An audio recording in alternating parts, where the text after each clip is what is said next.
The doorman attacked by Danny Cipriani has paid tribute to the brave policewoman who confronted the burly rugby union star.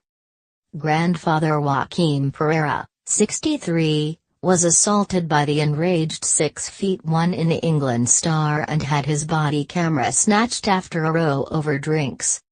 He said PC Jodie Botterill confronted Cipriani, but he grabbed her collar and arm and shouted, "Get the F off me." She fell down and hurt her neck, face and arm, but managed to restrain him with two other officers. Mr. Pereira said, the policewoman confronted him on her own, taking on someone more than twice her size.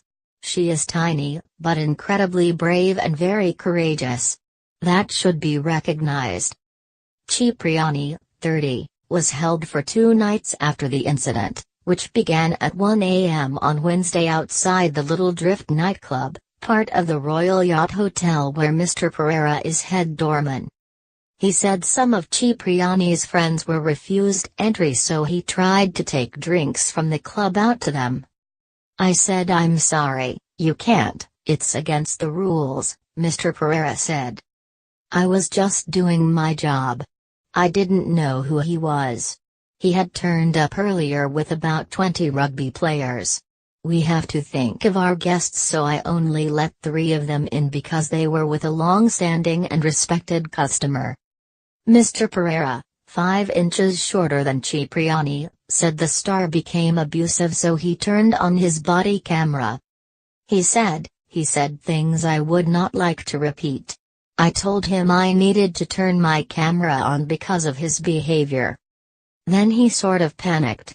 He snatched my tie, which is a clip-on, from my shirt and ran away, so I reported it to the policewoman.